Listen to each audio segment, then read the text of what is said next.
Welcome back to the side of the holidays that schools definitely don't teach. We peeled back the tinsel on the toilet brush tree and the cannibalistic Yule cat. But trust us, the history gets even more unhinged.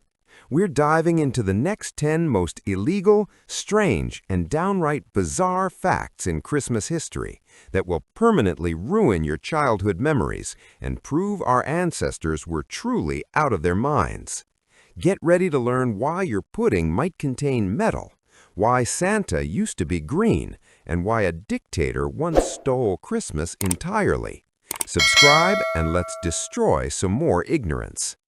Number 10. The Christmas pudding dental hazard. Modern health and safety regulations would have a heart attack over the traditional Christmas pudding because for centuries it was standard practice to bake a solid piece of metal directly into the dense cake batter.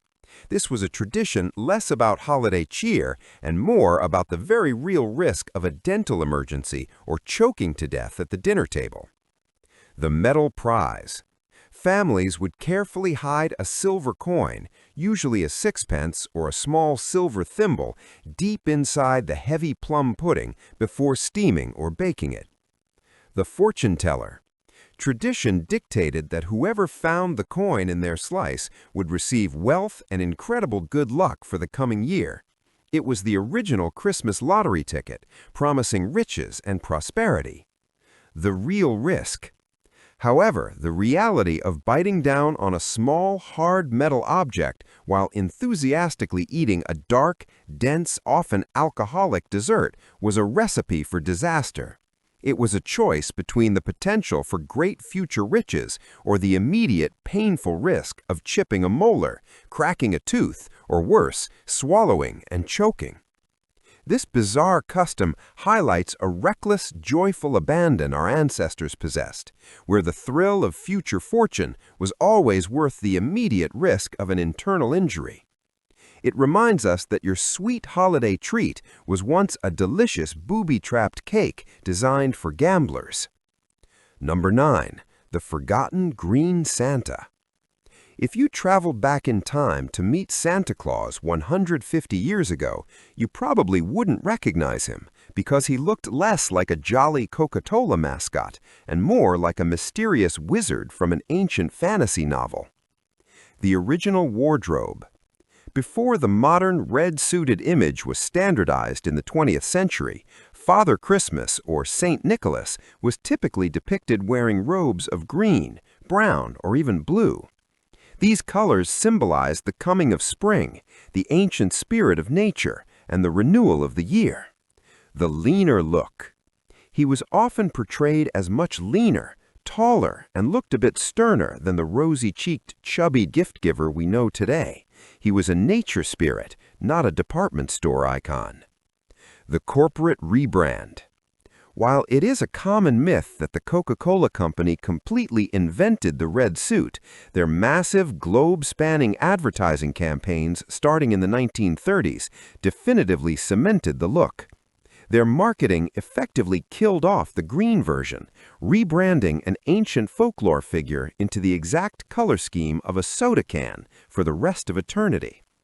This corporate makeover shows that even the most beloved ancient figures are not immune to the power of a successful marketing budget, transforming a natural deity into a cheerful, uniformed corporate spokesperson. Number 7. The Great Gingerbread Diplomacy. We usually think of gingerbread men as cute, harmless, edible cookies, but they were actually invented by Queen Elizabeth I as a bizarre, passive-aggressive form of edible diplomacy and political satire.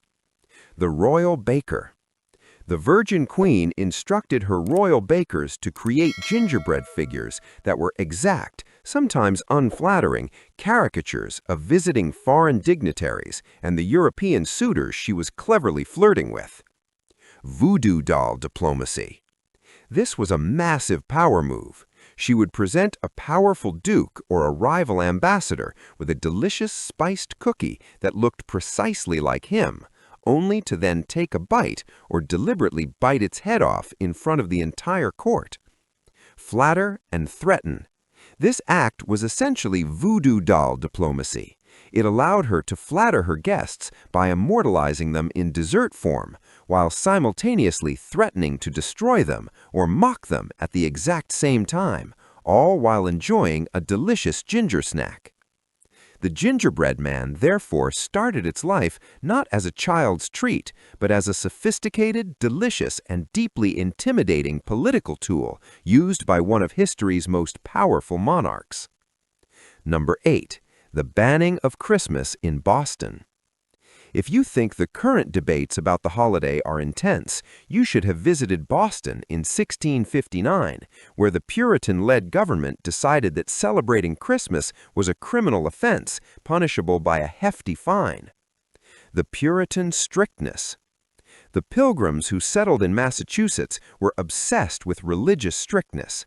They viewed the traditional feasting, drinking, and merrymaking of Christmas as a satanic, pagan practice with no basis in the Bible. The law. The Massachusetts General Court issued a public notice stating that whoever shall be found observing any such day as Christmas, either by forbearing of labor, feasting, or any other way, would be fined 5 shillings, a significant sum of money at the time. The anti-fun police. For 22 years, the land of the free was actually the land where you could go broke just for trying to eat a mince pie, wish your neighbor a happy holiday, or skip work. Fun was treated as a sin, and adherence to work and somber worship was the only acceptable behavior.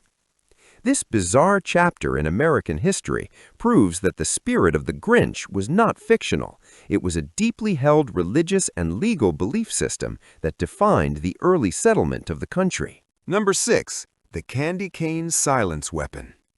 We have to thank a desperate church choir master in Cologne, Germany, for the invention of the candy cane, because they were originally created not as decoration, but as a tool to literally shut children up.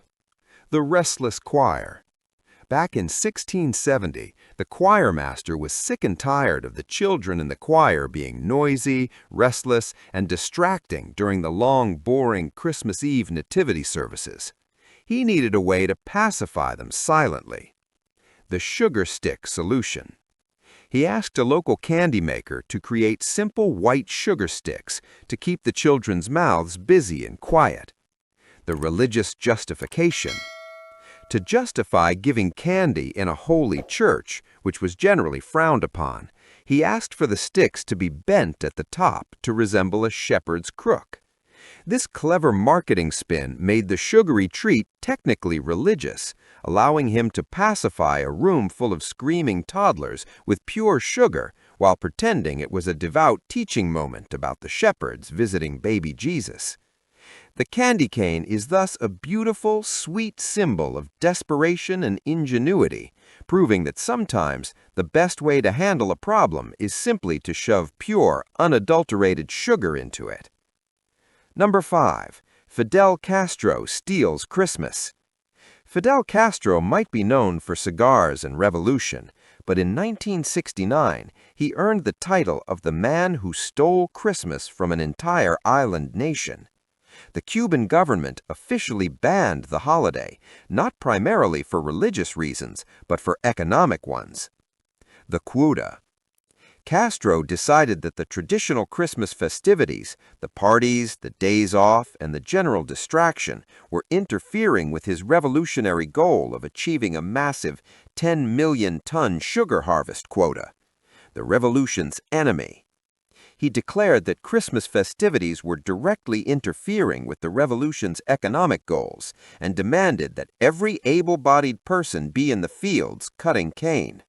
The ban was strictly enforced. The 30-year void. The holiday effectively vanished from the public calendar for nearly 30 years.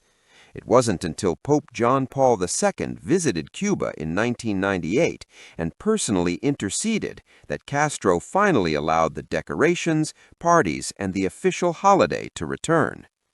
This historical fact proves that even the most powerful dictators must eventually bow to public and international pressure, or risk becoming the most hated character in the history of holiday economics.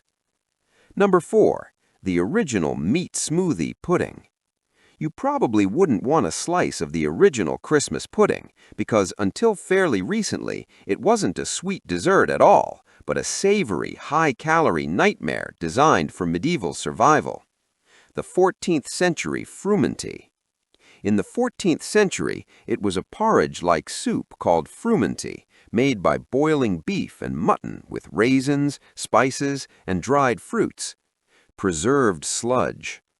It wasn't baked as a cake, it was more of a thick, meat-heavy sludge that could be preserved for months during the brutal, starvation-prone winter. The idea was to pack as many calories, fats, and preservatives as possible in one dish. The evolution. Over time, the heavy meat base was slowly replaced by suet, hard fat, and sugar, eventually transforming into the sweet holiday cake we know today. Just remember that your sweet, traditional holiday treat started its life as a preserved, thick, meat and wine smoothie that would likely make a modern person instantly vomit.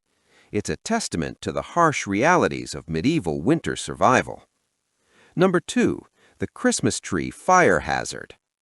Before the late 19th century, putting lights on a Christmas tree was a suicidal activity because people literally glued burning wax candles to dry pine branches inside their wooden houses. The result was exactly what you would expect: the inevitable inferno. Families had to keep buckets of water and sand right next to the tree to put out the inevitable, sudden infernos. The practice turned the centerpiece of holiday cheer into the leading cause of house fires. The electric savior. In 1882, Edward Johnson, a partner of Thomas Edison, hand-wired 80 red, white, and blue light bulbs around a tree in New York. It was a publicity stunt to prove that electricity was safe. Initially, people were terrified that the electric lights would explode or electrocute them. Johnson, the ultimate holiday hero, basically saved Christmas from being the leading cause of home destruction, transforming a common death trap into a glowing masterpiece. The simple, safe Christmas lights we use today are a quiet miracle, replacing a tradition where the difference between a beautiful holiday memory and total structural ruin was a single drippy wax candle. Number 1. The blood sport of goose fighting. You probably have heard of cockfighting, but in 19th century Britain, the holiday thirst for blood sports was so intense that they actually organized goose fighting tournaments in local pubs. The angry combatants. Geese are naturally aggressive, territorial, and surprisingly terrifying creatures. Pub owners would clear the floor, place 2 angry birds in a makeshift ring, and take bets on which one would dominate the other in a flurry of feathers, honking, and hissing. Working-class entertainment. This was considered a prime form of holiday entertainment for the working class, who wanted to gamble their wages away while watching angry farm animals assault each other for sport. The death of the sport. Fortunately, this brutal tradition eventually died out, likely because people realized that being hissed at by a goose is terrifying enough without making it an organized spectator sport. The fact that organized goose fights were a recognized holiday tradition shows just how bored, brutal, and desperately in need of entertainment people were before the invention of television. Well, we've dragged history through the mud, found a meat smoothie pudding, exposed a goose fighting scandal, and uncovered the secret history of your candy cane. From a fire-trap Christmas tree to a political gingerbread man, it's clear the holidays have always been unhinged, but I know the internet is a darker, weirder place than any history book I could find. So I'm challenging you in the comments. What is a disturbing or obscure Christmas fact that was actually too dark or too weird even for this list? I want to see if you can shock me. Hit that subscribe button right now if you want to keep destroying your ignorance and uncovering the truly bizarre stories history tried to bury.